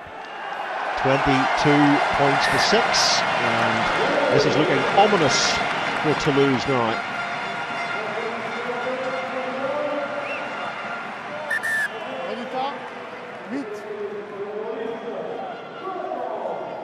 This is a problem if you look forward to the barrage, coming up for Toulouse. If they come up against any of these top 5, top 6 sides, the scrum is really, scrum is one of your main platforms, obviously, and they just struggled all year, and even against sides that you wouldn't expect them to struggle against, they have, and it's going to be a real problem going forward. Toby Flood with the restart. Just the one try in the game so far from Nigel Hunt in the first half. Sean McLeod. Very willing Grenoble chasers to set off in Hunt after. There he is, Julien Gallat. Taken by the youngster, Julien Marchand. Toby Flood to Thierry Dusautoir, and he tries to punch his way past Fabien Alexandre. Flood with the dummy inside ball, then releases it outside to Luke McAllister. He had Vincent Clerc on his shoulder, and it's quick ball for Bézi. Cyril Bale, tackled by Gengenbacher. Bézi to Flood. Chris Farrell is up quickly on the line there, and the pass was just slightly in behind the shoulder. Off goes Maydar. Runs into trouble there. The replacement hooker Loic James, another youngster, came through the Grenoble Academy. They do have injuries in the middle of the front row, Grenoble, so they've had to call on Loic James. I sort of feel at the moment for Toulouse it's now or never. Penalty here, an opportunity, they've got to go to the corner. The way that things are going, they have to get a score. Exactly what Toby Flood's done.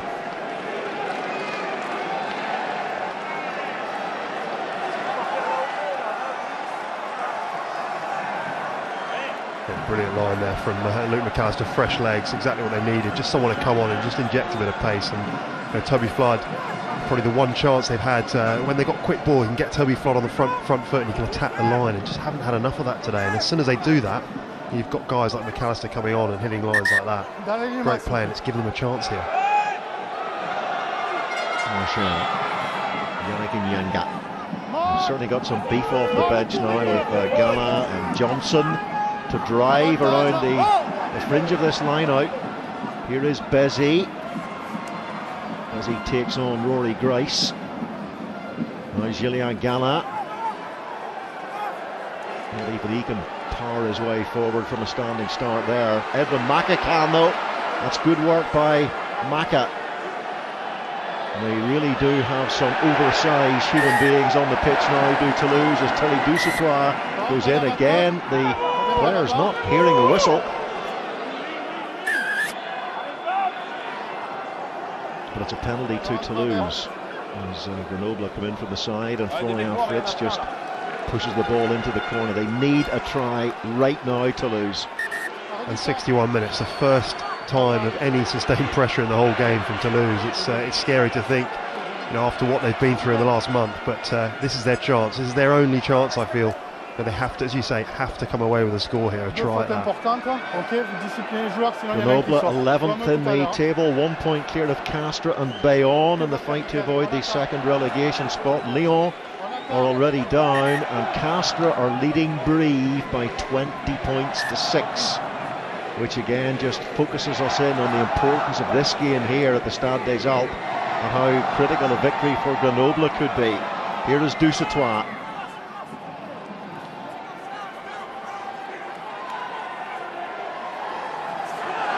Good defence by Grenoble, just chopping away at the knees.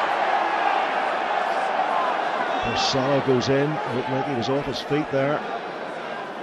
Play on, says the referee. Bézi. Here is Toby Flood. Can he create a little bit of magic here? Florian Fritz. He spins away. They haven't missed too many first up tackles in this match, Grenoble. They missed one there. Here is Bézi to Johnson now, and he steps inside. Well over 20 stones of South Sea Islander bearing down on this Grenoble line. Now Flood, and it's Vincent Clerc on the switch. Again hits that blue wall. Bézi. Luke McAllister. Tackled by Alexandre. Bézi, and a little short hard line from Thierry Dusatois. Alexandre desperately tries to get his hands on the ball in there, and they've given away the penalty. Off goes Vincent Clerc, and the referee is not happy with what Vincent Clerc did there. He thought he was scooting in for a try. Yeah, and it was just a second dabble from Alexandre. He made the initial hit and he went again, and that was what the referee didn't like. The ruck had formed, and a yellow, this could be costly, a yellow card here. That defensive effort there, that 3 or 4, 5, 6 phases maybe, absolutely outstanding. He just didn't need to do that, and that's going to put them under a lot of pressure now. Just a little lack of discipline there from Fabien Alexandre and Fabrice Andreu and Bernard Jackman. Fabrice, I'm thinking of Marc Andreu, the Racing winger. Fabrice Landreau looks on with Bernard Jackman. So down to 14 men now, Grenoble. And they've lost their ace poacher. One of their ace poachers at the break now. Henrik Root has turned over ball 2 in now. And what's more, they're going to have to put an extra man, you would have thought, into the scrum. Probably one of the wingers, a centre probably. So it's going to, you can see Chris Farrell's going on the blind side. So they're obviously short in numbers now, and Toulouse, with the experience they've got, should be able to exploit this. He's bigger than most flankers, Chris Farrell, 6'5", 16.5 stone. Former Irish under-20 international. Wisniewski and Hunt trying to organise this defence because they know they are down a man out wide. Can Toulouse take advantage of that? Have to, simply have to. 64 minutes gone.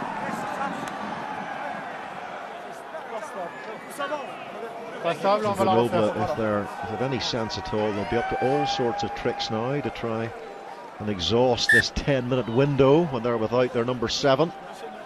Yeah, and always difficult, especially when you're under so much pressure. They concede here, and right at the start of that 10-minute window, and the game's really on. So this is a massive scrum and a massive period of pressure and period of play for both sides.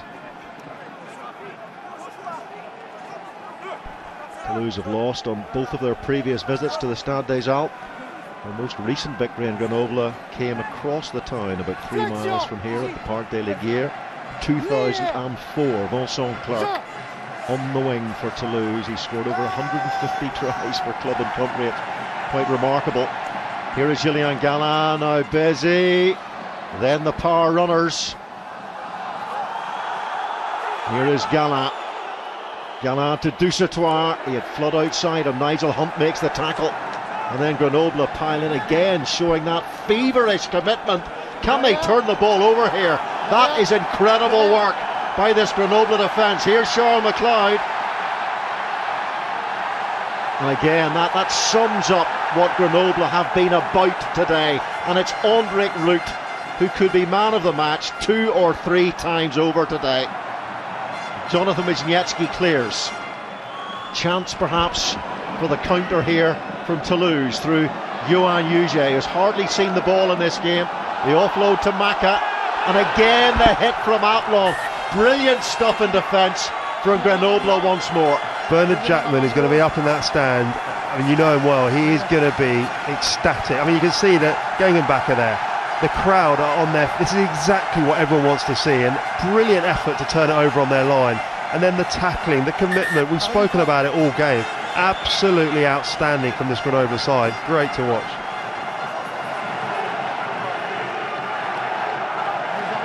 Early on in the season, Grenoble did record some very strong home performances. That form has dipped in recent times. They beat Racing, Bordeaux and La Rochelle very comfortably here. In fact, they won their first 6 home games in the top 14 this season before they lost to Stade Francais in December. In fact, they haven't lost 4 consecutive games at home for a long time, way back in 1998. But it looks like they're going to secure a home win, and what a critical home win in the relegation battle today. He has been phenomenal. I mean, for a big man in the loose, he's been everywhere, absolutely everywhere. Brilliant performance. Ben Hand as well, brilliant in the second row, and they've been a catalyst of what's been, one of their, without doubt, best performances of the season. And Nyanga goes off, and in comes the veteran Imanol Haranordaki, reborn, having joined Toulouse.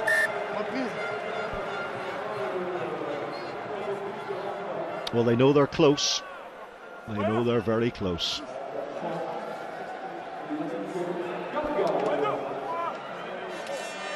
And then here would take Grenoble on to 52 points, level with La Rochelle, who are leading Racing Metro at the moment by 15 points to 13. That game started 25 minutes after this one. Charles McLeod, Wisniewski. Again goes to the boot, looks for the corner. Territory will do Grenoble nicely in this last 13 minutes or so. They don't have to do anything fancy or particularly explosive, just keep the ball down in Toulouse territory, keep that defensive integrity, which has been so superb all game long. Wisniewski, who's missed a lot of tackles this season, wasn't missing that one.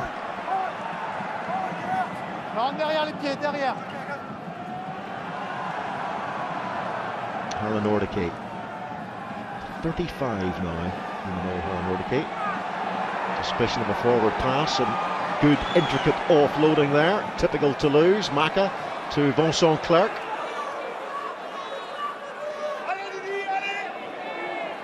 Florian Fritz. Ooh, dangerous ball, and it was Colliini come up there hard, and Julien Galin, good offload this time to Johan Uge. Uge's got support from Maxime Maydar. Uge fancies making the whole trip himself here. Now Maestri to Bezzy. Gengenbacher comes through with McLeod. And again, there's that fury in defence from Grenoble.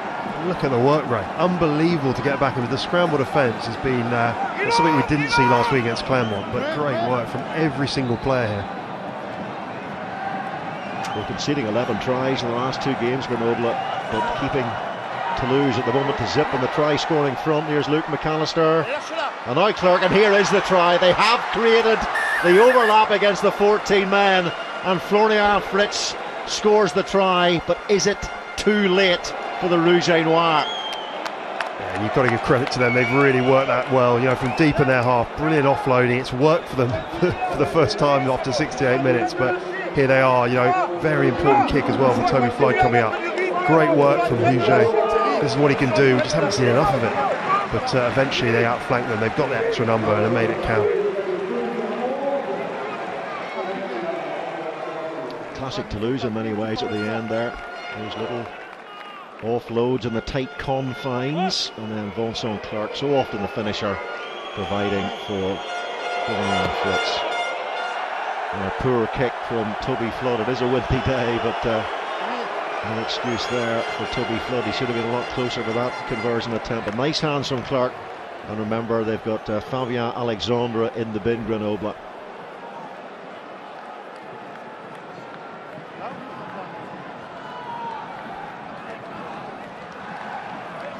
Needed that conversion from Flood, really, because that would have brought the game to within 9 points.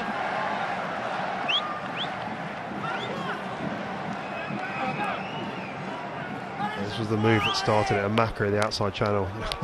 Another to bring him on for Corey, one massive unit for another, and that's what Toulouse can do. And the guys actually have come on, have made a difference. Can they sustain that into this last 12 minutes? Because it's going to need a big effort from them to even get close to this Grenoble side.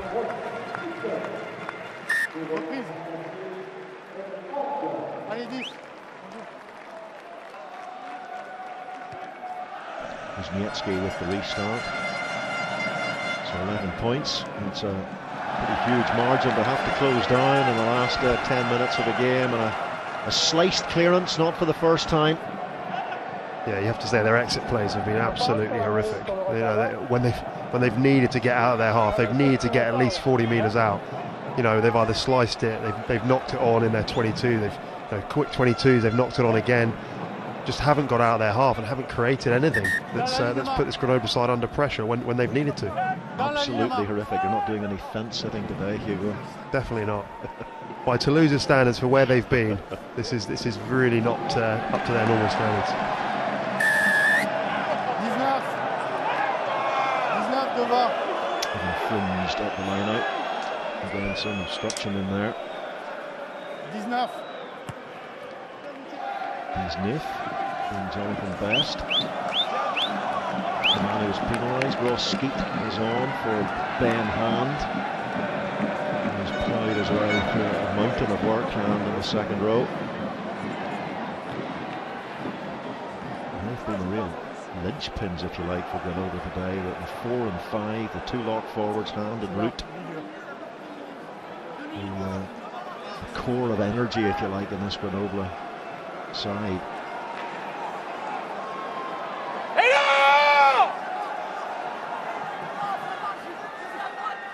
Julien Marchand. 3 starts for France in the 2015 Under-20 Six Nations, so very raw. Sebastien Bézi for Toby Flood. Nice angle from Luke McAllister. And a hand comes in there from Grenoble. Sebastien Bézi saying that was a legal sir to Mathieu Reynal, but he's been ignored. Now Bézi.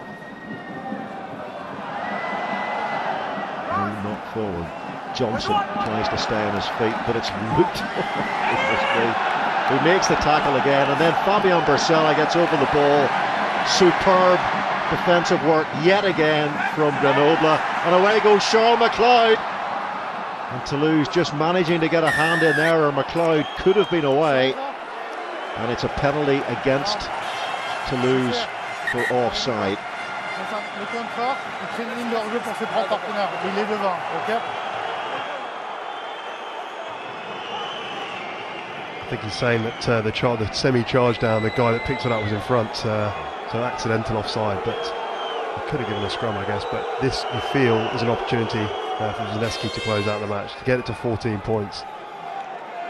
Very difficult from there to, yes, they could draw the game, but very difficult to score 3 tries in the last 8 minutes.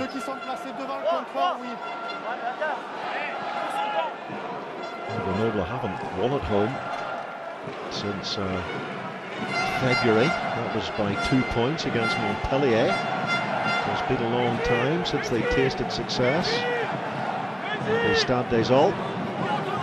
Knock on by Vincent Clark, and that was Julien Marchand who picked the ball up in front of the knock on. I always think those are quite harsh penalties. Yeah, to me, I was going to say that looked a bit harsh actually. I think it's almost like the referee ticking his boxes. I've got to give a penalty for that, and that's what I'm going to do, because he could have easily given that, just let that play on. Elsewhere, Brive closing in on Castres, 20 points to 12 at the Stade Pierre-Antoine. La Rochelle leading Racing Metro 15-13. Bordeaux-Bègles leading Bayonne. That's a good scoreline for Grenoble. 17-6 to Bordeaux against Bayonne, and 25 points to 11 for Grenoble against Toulouse. And Jonathan Wisniewski knows that is pretty much job done. Yeah, you have to say that is job done. 6, 7 minutes to go. There's no way back now for Toulouse. And here's a penalty again, just showing. It's pretty harsh that. I mean, he got back behind the ball, so.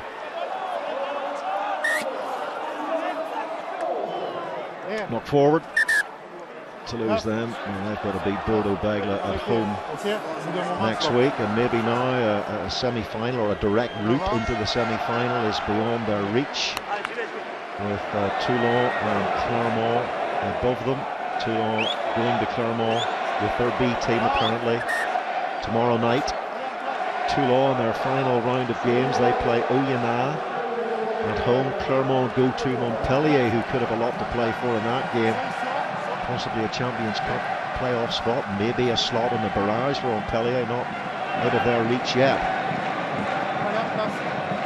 I have to say that bonus point that Brive are chasing, that could be absolutely crucial. Another penalty for Brive away in Castres to get within 5, and with them, we did speak about before the game that they could be the two sides battling out for the other relegation place, and that's what it looks like it's going to be. But both at home next week, big games for both, and Brive at home to Stade Francais and Bayonne at home to La Rochelle, so all to play for.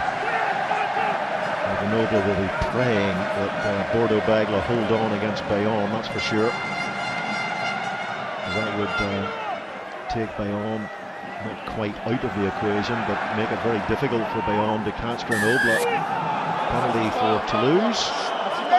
Well into the last 5 minutes now. Off goes Sébastien Bézi. Now Thierry Dusautoir. Barcella into the breakdown again. He's worked hard at the breakdown, Barcella, since he's come on. Here's Maka to the try scorer for Toulouse, Florian Fritz. Onderic Route again. He is the first man in there. He has just been an absolute rock for Grenoble from start to finish. You called it after 40 minutes, 42 minutes, he's man of the match, and just, you know, he's doing that after 76, 77 minutes. Absolutely phenomenal performance from him. I mean, they've all played their part, but he has been the standout.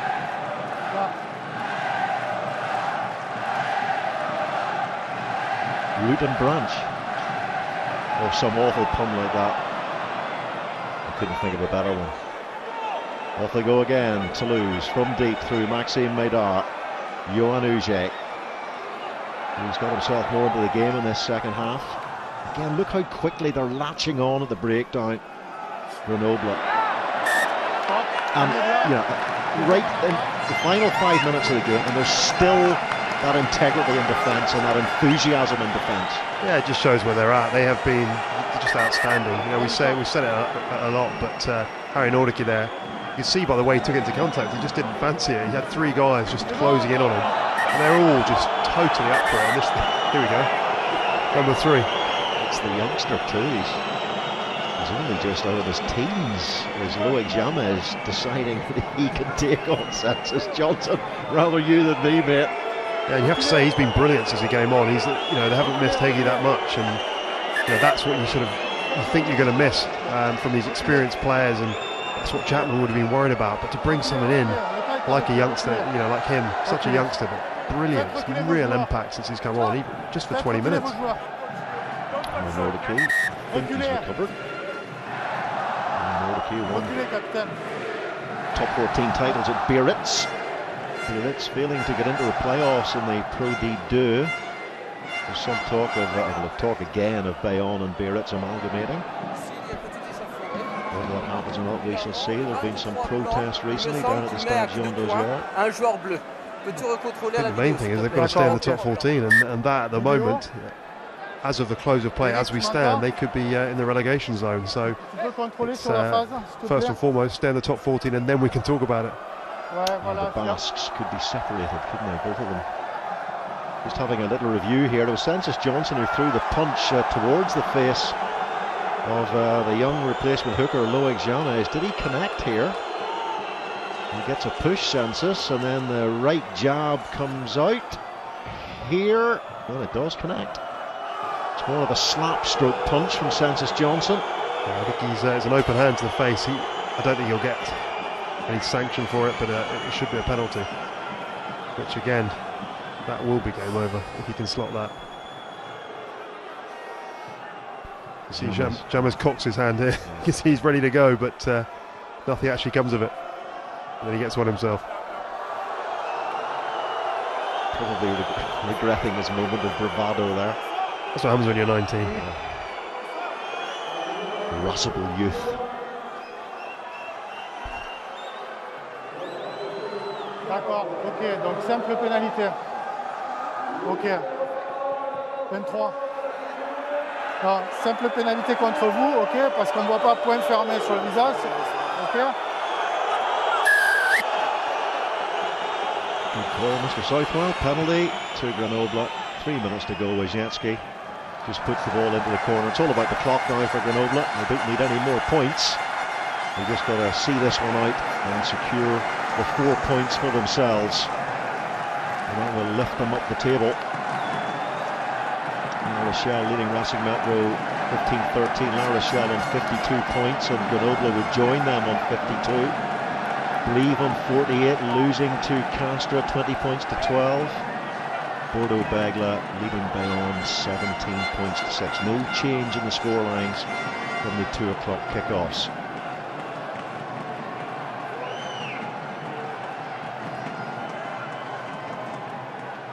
Loic James, Fabien Alexandre is back after his spell in the bin. Can they finish it off here with a try, Grenoble?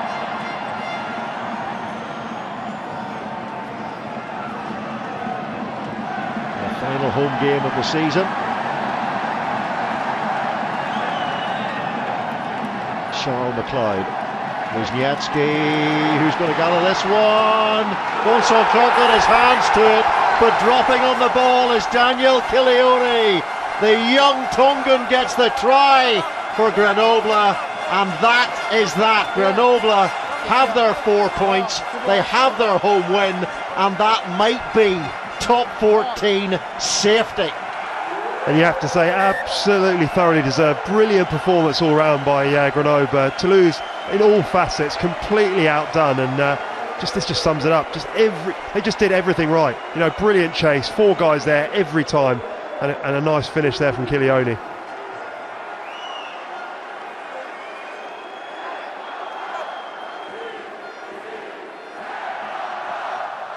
Didn't have a huge amount to do, but it's just the want, isn't it? Just the want of every single player wanting to get on the end of the ball, whether it's a carry, whether it's under the high ball, whether it's a tackle.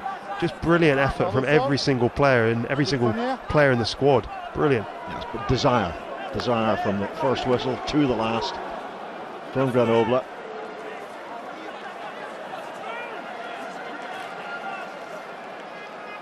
Toby Flood, and was there an obstruction in there? Yes, there was. And again, you know, summing up the way Toulouse have played today, making those little cardinal sin errors. Yeah, and I never thought we'd be sitting here looking at this Toulouse side on the back of their form and saying, you know, we're back to the Toulouse side at the beginning of the season, you know, where they just playing like individuals, just playing like guys that just want to do their own thing. No one really is on the same wavelength. The structures aren't there. It just has looked completely out of character and out of sorts from them, and they need to go back to the drawing board next week and get in a position where they can be competitive coming into the barrage. Grenoble have lost 4 of the last 6 at home, but they needed a home win desperately today. And they're into the final play of the game.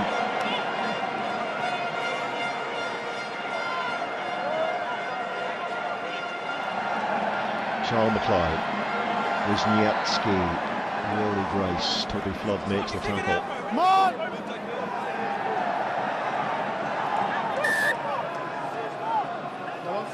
And that'll be that. Scrummage to Toulouse, but we have gone beyond the final whistle. Grenoble are not quite safe yet, but they're moving very, very close to it, and have a trip to Lyon next weekend to finish their league campaign, but that might be enough to keep them in the top 14 for next season. Grenoble 32, Toulouse 11.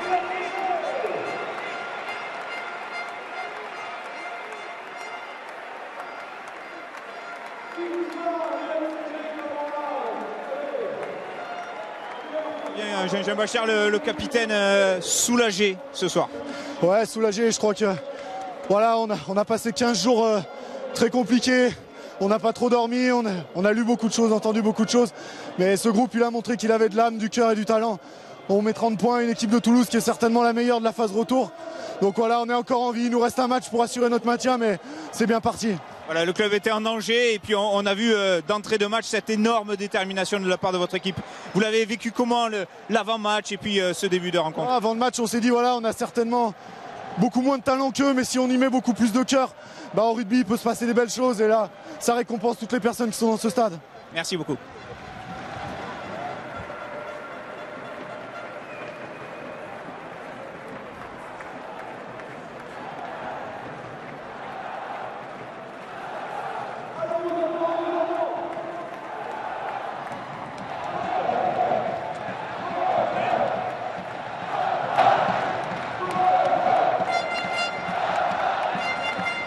parti sur 5 victoires consécutives et le score est lourd aujourd'hui.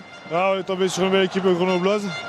On a très mal débuté le match avec des maladresses. On prend des contres et on est distancé au score déjà à la mi-temps. Donc voilà, on est tombé sur une belle équipe de Grenoble qui jouait un peu sa survie aujourd'hui. Je sais pas, peut-être un manque d'envie, je sais pas, mais en tout cas, c'est pas un bon match de notre part en tout cas. Voilà. Et vous n'avez pas su dompter le vent, hein, vous avez vraiment été en difficulté. Ouais, je crois que c'est un peu tout qu'on n'a pas réussi à dompter aujourd'hui, donc voilà. Merci, ça c'est clair.